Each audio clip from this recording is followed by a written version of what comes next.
Good evening, everybody. Welcome to this Ventnor Town Council meeting on the 14th of February 2022. Clark, do we have any apologies for absence? From Councillor Julie Hutchinson, Chair. Thank you very much. And the second item, declarations of interest. Any declarations of interest in tonight's agenda? Nothing noted. Item number 3. The minutes of the previous meeting from the Town Council 10th of January. Members could take a look and let me know if there's any comments.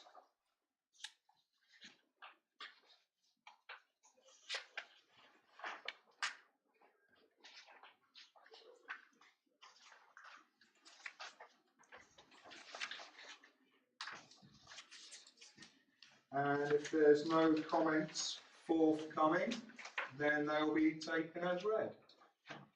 Thank you very much. Included are the minutes of 2 planning committee meetings for information only. Item number 4, as members are aware, we have had a co-option recently. I'd like to thank those that partook in the process, which I believe was Steph, Mark and John, if I'm not Steph, Mark and Phil. Thank you all very much. And I'd like to thank those candidates that put themselves forward for the seats as well. As you can see on the paper here, it was unanimously agreed to recommend Dave Logan to the Town Council to sit in the ward of Louverville. So Dave, please, if you can come to the table. And you need a resolution, Chair. Members, we do need to take a vote on that. So can we have a proposer, please? I propose it. Proposed by Councillor Lucas and seconded by Councillor Cooper, please. Show of hands. There you go. Unanimous. Dave, as I understand, you have a signature to make before. All right. Okay. We can partake. Who's passing that to you?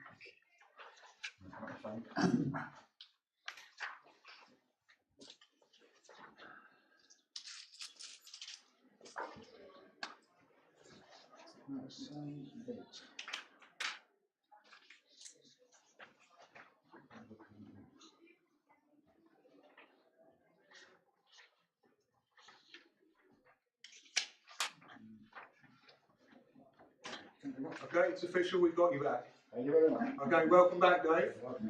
Couldn't stay away. No, I couldn't. It's a sad story. Thanks ever so much. I look forward to seeing a bit more of you. Yeah. Just getting back to that, getting out of our getting to see people again. Good. Okay, good. Well, there's plenty to be done. Item number 5 is the finance report. Clark, would you introduce, please? Thank you, Chair. The usual format as ever. Balance is at 31st of January. Stood at 383,400. The both bank accounts have been reconciled to that date. I'm required to report that formally to you each month, so that's why it always appears in the first section of the report. The second section deals with payments made during January, which totaled £40,071, with 8,507 of that attributable to Salisbury Gardens. And I've noted that included in that is the 3,702 for the roof repairs that is a subject to the insurance claim still outstanding. And the full list of payments is available as always. Section 3, receipts during the month total £31,193, and that included the £17,900 grant from the Household Support Fund and the VAT reclaim for quarter 3 of 2,791. year-to-date variances show that in the 10 months of the financial year, payments in the period have exceeded budget by 10,180, and receipts over the month were 1,536. Sorry, over the period, 1,536 under budget. Thank you. Chair's reports for the record.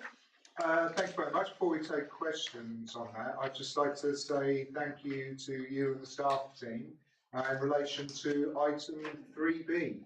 I think it's a testament to the council and the professionalism of the council that they're considered to be a well enough organised partner to receive things like £17,900 for distribution. So that's great work, particularly to yourself, Alison, and to Tony. You know, I know reliable enough to be trusted to take such sums of grant money and distribute them correctly through the town. So.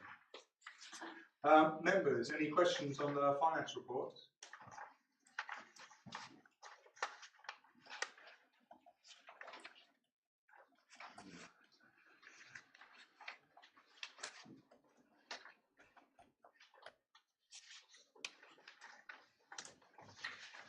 It would seem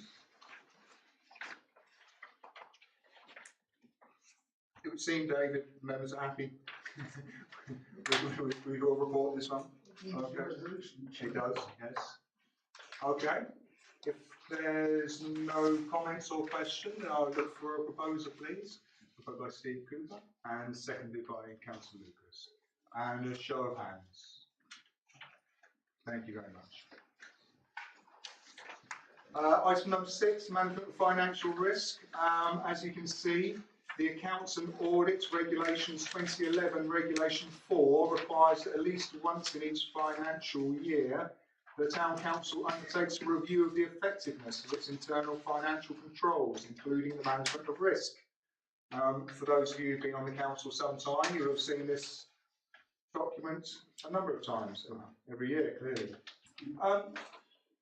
One question I have before we open up to the members, has anything changed in this? Has the landscape of risk changed for the council in previous years? No, I took a look down through and it seems pretty standard. Members, would anybody like to ask any questions about the risk register?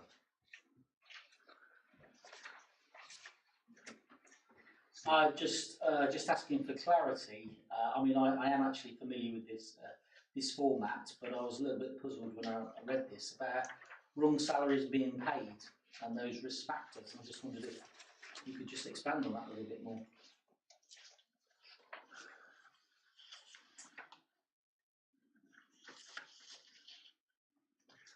Sorry, Steve. David, could you please clarify, explain a little bit on this line? Wrong salaries saved, wrong salaries. Bit of a tongue twister there, isn't it? Wrong salaries paid. Could you expand on that? Well, and how that risk? The risk is that we make a mistake in calculating the salaries that are due, isn't it? Okay, so that could be human error as opposed to. Well, yes. Okay. Yeah. Okay, that's fine. It could be. It never is, but it could be. Okay, that's fine. Here's that. Thank you. Okay, if members are. Is this information? There's no recommendation. Decision. Decision. Yeah. Decision, Chair, I'm afraid you have to approve it. We have to approve this, yes. The resolution that I have for you reads, the Town Council approves and adopts the circulated list of arrangements for the management of financial risk. So let's see if they do. Do we have a proposer for this document? That's one, and seconded by Councillor Jeffries. Phil. And a show of hands, please. Okay.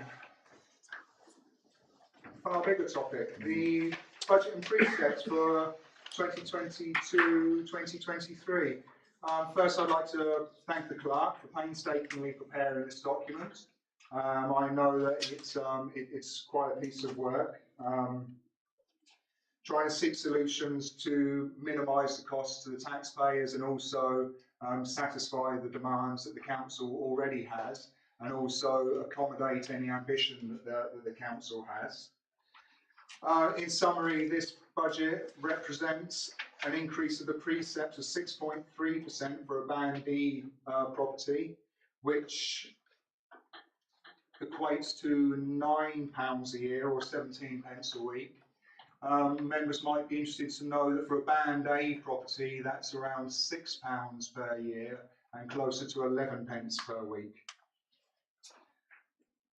As also can be seen within the briefing paper, now 52% of the proposed precept is covering services that were once provided by the Isle of Wight Council, services that the Town Council has picked up over the years.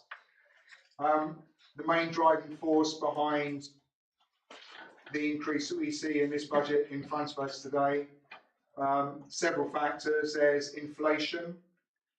Additionally, there's the beach safety projects, which we can discuss a little bit further, and also the wellbeing cafe, the increase in provision of the wellbeing cafe. As members are well aware, the Wellbeing Cafe has been extremely well received and is providing a very, very valuable service. It was discussed at the last Town Council meeting.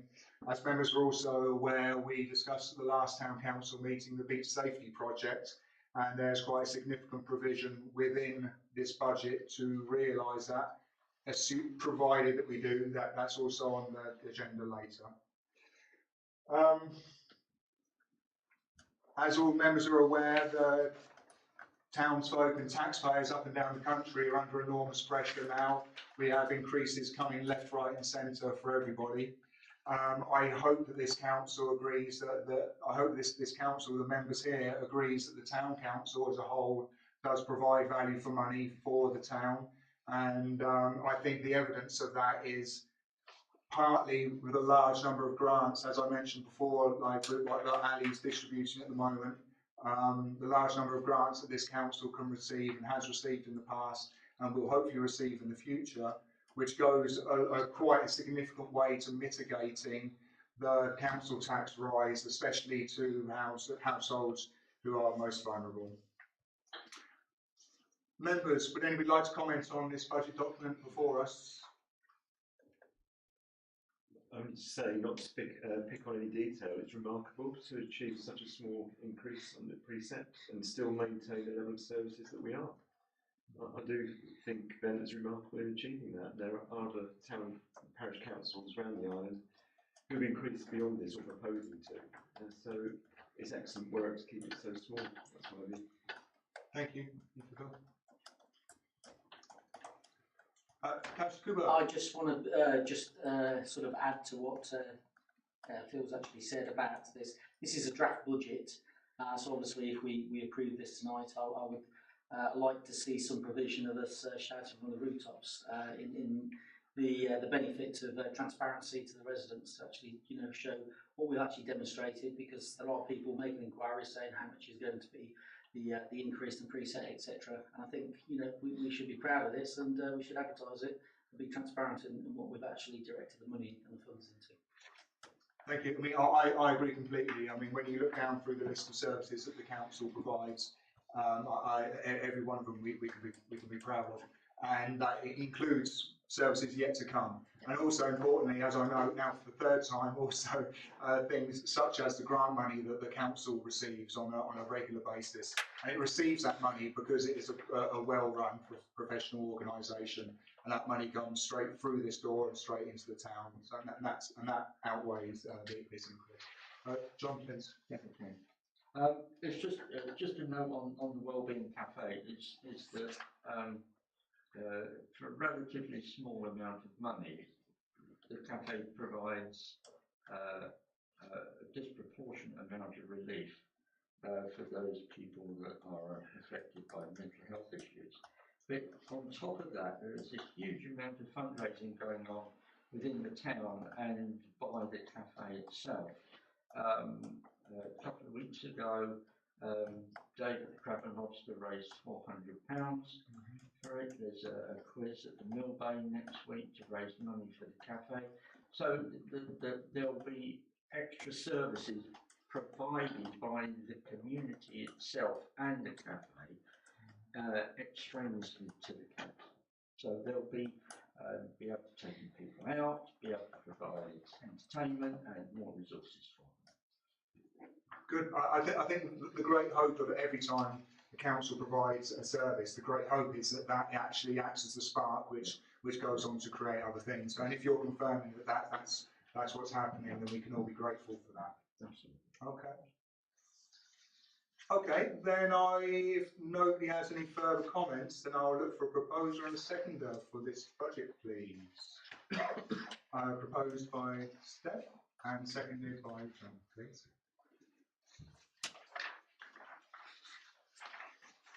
All right, thank you all very much.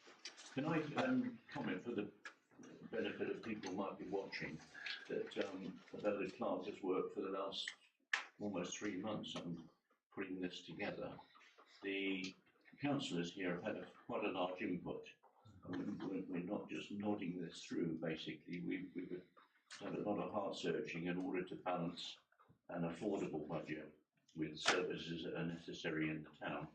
So I wanted to make sure everybody realised that it's a councillor input as well as the work that our clerk has done in setting this out. And it has been a very tight budget, I think you would call that. There's no great slack in this budget, and so because we run a tight ship here, I think that's the only way it's going to work.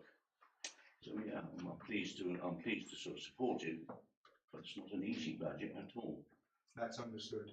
That's understood. And in light of the increases, and especially the inflationary pressure and then the additional services, it's quite remarkable to come out at 6.3. So thank you, Brian, for your contribution. Okay, item number, I'm not sure, 8, are we? Yes, this is 8. Social media policy. So third and final time, I hope. Thanks very much. Thank you very much, Nigel, for redrafting this once again. And thanks to all the members that attended the very well attended informal meeting. I think it was only Brian and James who weren't in attendance for that, where we went through the social media policy more or less line by line. I would just like to note that I did have eyes of a draft policy before its distribution, and I did suggest to Nigel to do some compression, and that was putting the best practice and the recommended guidance in together. I didn't feel that we needed a best guidance, a best practice, a recommended guidance, and a responsibility section. So it's a little bit more succinct, and if I'm not mistaken, has one chapter less now as well. Councillor Ian Bond has made a couple of observations, which I'm sure he'd like to mention. We can quickly discuss those. Ian, if you care to go ahead. Yeah, thank you, Chair. They weren't new points. They were points that we raised, and I noted down that we agreed at our meeting. That's obviously just not been carried through into the final draft, which actually will make it slightly more succinct, because we can delete 7.2 and 7.3, both of which I think Steve on my left proposed and we all agreed that we wouldn't have in the final draft. And also in 7.6, put a full stop after the second reference to councillor, so deleting and make it clear whether or not they're representing the views of the council, simply because individual councillors aren't able to do that. And again, that was something we agreed at the informal meeting. Okay, and then just to be clear for everybody, because I think we'll have to agree to the amended document. I mean, I agree that these points were discussed, but now we have this document in front of us, so we just have to go through it quickly. So what Ian is saying is that at the informal meeting, both 7.2 and 7.3 were effectively removed in way of 7.1 because the Nolan principles and the references to the code of conduct essentially cover 7.2 and 7.3. Yeah, and in 7.3 we're not covered by the council's misconduct procedure anyway as councillors. Sure. Yeah. Okay. And then for clarification, to make sure everybody's on the same page here as well, if we can go to 7.6, as Ian says, put a full stop after blah, blah, blah, blah. Councillors identify themselves as a councillor. And the next sentence, and make it clear whether or not they are representing the views of the council. Is removed, yeah. Is removed. Okay. I did note that there are other references to the councillors representing the views of the council in 3.2 as well. Yeah, but that's just like, that would be a conflict if we left that wording in, that's why we're taking it out. In essence. Just to make you aware that if I'm not mistaken, essentially the same thing is also said in 3.2. It's not the same thing because 3.2 says that no individual may represent the council, and and the one we're deleting says we make it clear whether they are or not. So there's a contradiction. Okay, yeah, there's a difference there. Okay. And then the only other point to make was at the previous meeting we had the proposal for the policy for the employees as well, which we didn't change at our informal meeting, but that needs to be agreed by council presumably at some point. We don't have that on the agenda. I would say you're correct because that as a standalone policy or as a twin policy hasn't actually been agreed. Whilst we were all happy with the content of that, it hasn't actually been formally agreed. So there's one to note, David. Okay. All right. Thank you. And we take it at the next meeting, I guess, because it'd be a bit odd to take it now if we haven't got it in front of us. Sure. Yeah. Of course. Yeah. Okay, so would anybody else like to comment? I mean, in particular, those that were at the informal meeting, if there's any particular remark about the removal of 7.2, 7.3, and that one sentence from 7.6? Okay, would you like to propose that as an amendment? Yeah. So I'll be looking for a seconder, and we have a seconder from Steve Cooper. And a show of hands. So that's to adopt this document with the amendments as mentioned. Okay.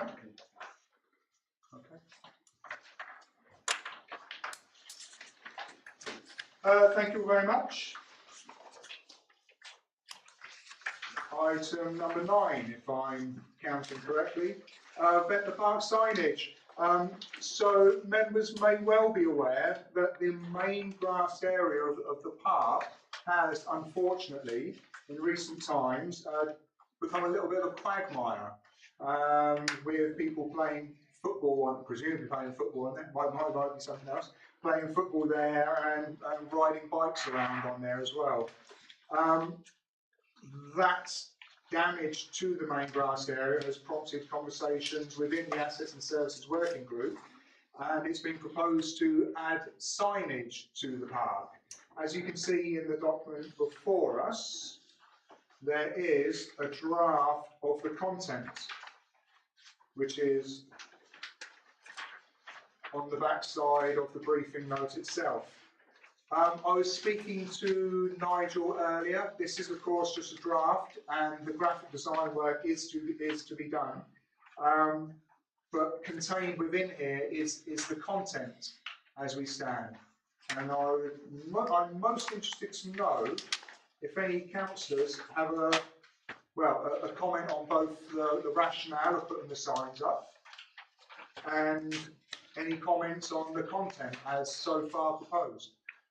Well, there's quite a few thou shalt nots on the sign, which cover your point about riding bikes and playing football, etc. But I was pleased to see really that it's an information board so that people can get more use out of the park by this the map that's going to be put there, because I think it's only by people knowing exactly what this park offers that they are like to explore all of its benefits, and it's also a signage for us to put events, to notify events. So I think really my comment was some of the thou shalt nots ought to be in a larger box, because if we want to make them clear to people, I think they need to be a little bit more prominent on the sign in terms of keeping dogs under control and looking after the grass areas. So. Okay, thank you. I mean, I'm in agreement that, as I understand currently, and from speaking to Nigel earlier, there's nothing at the entrance of Ventnor Park at all, except for welcome to Ventnor Park. So I think, you know, a signage such as this could be very, very beneficial. Obviously we have to work through the details. Please, Ian. Steve, you know, certainly I agree on that last point, because as somebody who's in the park almost every day, visitors find it surprisingly confusing, which is odd really, because when you know the park, it's quite easy to find your way around. Obviously, but particularly in the summer season, you'd be amazed how many people get lost in the park because of the strange way you can't get out of the top. And I think the most valuable thing here is going to be the map. And I hope members will be able to see the artwork before we get to the point you may return. And I personally, I would like to see on the map as best we can actually some sort of signposting to show you how to get to other places, because the most common questions that I'm asked in the park are how do you get to Steeple Cove, where does the path, where does the exit at the top go, how do you get to the beach, how do you get to the town, how do you get to the Botanic Gardens? And it would be handy if we got the exits on the map to have a little arrow that shows you, which direction Steeple Cove is in, which direction the beach is in. And again, down the bottom, by Park Avenue, which direction the Botanic Garden and the town are in, because people wander around the park in the summer, effectively lost. So that would be really handy to see the map before it goes to print. It is quite busy, isn't it? I presume it's going to be quite big.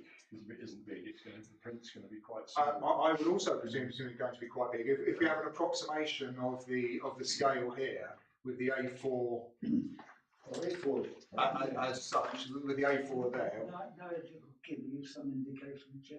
Nigel, please go ahead. Do you have a size in mind? The size of the map is 1.5 metres by 750 mil. The A4, it's not just one A4. That's just purely there. That's where it will be situated. But there will be spaced out. There won't be any individual boxes that purely to identify what the information is. The sign will flow in. They'll just be printed on the background of the map and the colour. So there won't be individual boxes just to show the information that will be contained in the map. On the sign. Personally, I wonder whether we need the notice board for flyers, partly because if we're going to have two of these, which is what we discussed, I think, informally, one of them is going to be right by the entrance to the part of the main entrance, and there's a notice board right adjacent for flyers, and the other is going to be up the top exit, I would hope, by the gym. Is that what was in mind? Those to my mind would be the most sensible two places. I mean, if you had three, you might put one at the other Park Avenue entrance. But my point was that all of those locations have got notice boards by them already, so I don't think we need the flyers bit. And if you think of the shape of the park, it is basically very long and thin, isn't it? If you did a map of the park, you're going to end up with a very long, thin map. And I would have thought you want the entire top for the map. Because the park isn't, what we've got here is a rectangle, the park isn't that dimension, the park is a lot longer than it is. Yeah, so personally, I would skip the big board for the flyers, because we've got notice boards already for flyers. And also, it will spoil if you're going to have a nice shiny new notice board with a map, it would spoil it to have things stuck on it and taken off. You'll end up with, I don't know what you're going to stick them on with, but you'll end up with blue tack or sticky tape or drawing pins or whatever it is, spoiling our lovely new notice board. But the other point I was going to make, Chair, the history, wildlife information, trees and plants, is that going to be more text at the bottom that we haven't written yet? I assume because there isn't any. Yes, as I understand, Nigel's receiving submissions. So it's going to be quite busy. I think we want as much space for the notices as possible. So again, that's another reason for not having the flyers bit. And then the only other point I wanted to flag, the one change to the use in the park is the no barbecues. because in the summer, particularly young people do like to go up in the summer evening and have barbecues at the top park. It has caused some problems. We have had a litter bin fire, I think 2 years ago, and we do get coals and stuff left lying around. And it would be nice. Whether we're intending to ban barbecues is something we haven't discussed certainly at the council, because the alternative approach would be to take a more permissive approach and provide a barbecue bin for coals as a safety measure, and actually allow barbecues. Okay. I just raised that since we haven't discussed banning them as a council. Sure, that's correct. That's correct. We haven't. All right. Well, thanks very much, Ian. There's a lot of good input there, and I know you are the most regular user of the park. I'm well aware of that. I mean, I have to say, from my side, I do somewhat agree with the rationale about not having a notice board. However, having that on the park sign may lend a bit more gravity if there's particular notices that the council particularly wants to get out and publicise. So I think that the rationale for that is going to be up to the members to decide. But I do very much understand your point about the length of the park and so on. Just as a general comment, a 1.5 metre sign is excellent. There's really a lot of scope here to do something fantastic, isn't there? There's a lot. I have to say, on the face of it, having 2 of those for £1,200 with all of the graphic design work that's going to go into this as well is a really cracking deal. So that's just a general point. I think Ian's correct. It would be valuable for us to see a draft version of the sign before you go ahead, because once we've got it for good. You know, we're not going to take the sign down and spend another £1,200 to make a little minor change here and a minor change there, are we? There's no way that's going to happen. Well, Ian, considering you've made the most significant input, right? Do any other members? Yeah, please, Mark, go ahead. I do have a concern about the sign at the top of the park, because I don't know if you remember the signs we put up in the field just below there got vandalised. Now that could be a potential site where it's going to get vandalised at the top there. Can you tell me, because there's no natural surveillance, is there? No. I mean, can you tell me, David, Alison, can you tell us, have there been any vandalism incidents with any of the signage and bits and pieces up at the top of the park? No, not recently, not in recent Nothing that occurs. No. Okay. Okay. But well, I mean, that spot by the gym where the gate is where people get lost most commonly. of course, If they go out the gate, they really are confused as to which way to go to get back to the beach or to get to Steeple Cove, which are the 2 most common places that people are looking for. I mean, the alternative would be to actually have signposts, proper signposts, but I mean, that's obviously more money and a separate project. Okay, well, would anybody else like to comment on this project as it stands? I think what we can do is, I believe that we're amiable to proceed with the project, but I think it's correct that we see a draft version of the full-blown image of the whole thing, yes. Yeah. Including the text at the bottom. Yeah. Okay. Well, we'll proceed with this recommendation now on the proviso that it comes back to council one more time and we can cross the dot the i's, cross the t's. Okay, so I'm looking for a proposer and a seconder. The town council has recommended to agree to install signs at both entrances to the park and approve the quotation from Signpost Express to the sum of £1,240 on the proviso that we see, and it's proposed by Ian and seconded by Phil. Okay, thank you very much. Item number 10. So, following on from January's discussion about beach safety, the staff team have proceeded to look for 2 members of a beach safety team. Okay, David, can you update us where you are with that? To date, we took distributed 4 application forms and had 2 of them back. Okay. Okay. So we have 4 application forms out, 2 have been returned. So, no guarantee that we're going to fill the positions as yet, but we are. So the proposal in front of us is to ask members to approve the appointment of 2 part-time beach safety workers for the period of 1st of June until the 30th of September. So a full 3 months of coverage. Okay. 4 months. 4, June, July, oh goodness, 4 months. It's just got even better. Well, that's what you asked for at the informal meeting. Thank you, thank you. Okay, would anybody like to comment on this proposal? Then it's looking fairly simple. The Town Council has recommended to approve the temporary employment of 2 beach safety workers for the period 1st of June until 30th of September, 4 months. This year has predicted cost of £7,854. Looking for a proposer and a seconder, please. Proposed by Councillor Watkins and seconded by Steph. Thank you very much. I very much hope the recruitment process goes well. I hope we get 2 people. I think this could be an enormous benefit to the town. I think if we get these beach safety people, we should promote them. It'll be a gift to the residents. It's a gift to visitors, and it'll be a gift to the businesses, and get more people. And if the beach can be known as one of the safest on the Isle of Wight and most beautiful, then more to the good for everybody. David, Town Council report, please.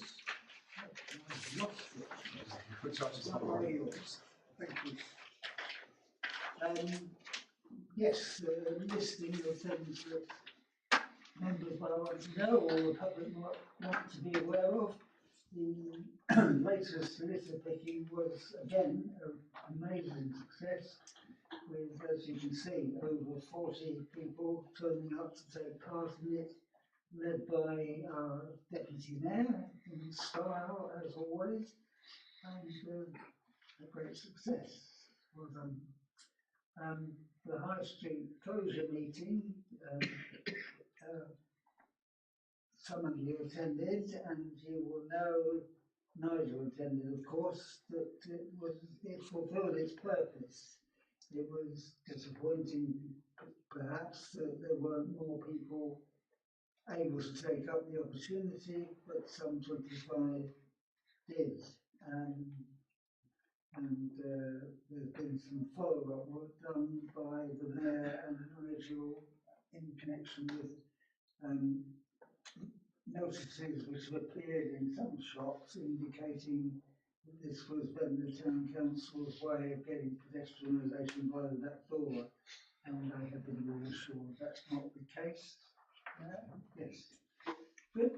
The household support grant you've heard about earlier, we're well underway with that, and Alison is doing excellent work in contacting the individuals concerned while retaining anonymity, and also supplying the co-op with funding when required, and because for some odd reason in their system we can't transfer funds by bank transfer. So if you see one of our staff running up the road with £1,000, that's what they're doing, not running off with the funds. They're on the way to the co-op. We're trying to persuade them to change that practice, but they are working very well with us. Alison, aren't they? They are very cooperative, and to our relief, they've also started allowing people with our agreement to use the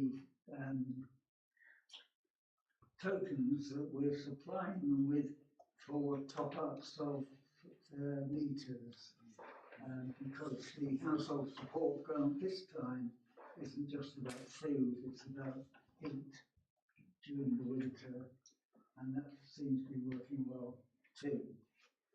Then the Park Tree Works, there was a quotation we received of £6,500 for treatment to, is it 4 trees, Jim? Or- Yes, it is. I keep getting it wrong, I think it's 5. But, the 4 trees where roots are exposed and they need some work up top as well. So we decided, the Assets and Services Group decided that we would ask the Isle of Wight Council to contribute to that cost, and they readily agreed. So there will be 3,290 in our account towards that cost. The South Wight Health and Wellbeing Forum continues to be successful thanks to Tony McCarthy's excellent organisational work, and the next meeting actually is going to be attended by the new Chief Exec of the NHS Trust, which is a remarkable opportunity for parishes in this area to hear it from the person at the top. So that's good news. Dates of the working groups as usual, and Salisbury Gardens, just a note for the record of the insurer's agreement to meet the repair costs in full of the storm in July. The other outstanding claim is for a storm on the 30th of October, and the slowness of the process in that is not down to the insurers, it's down to the fact that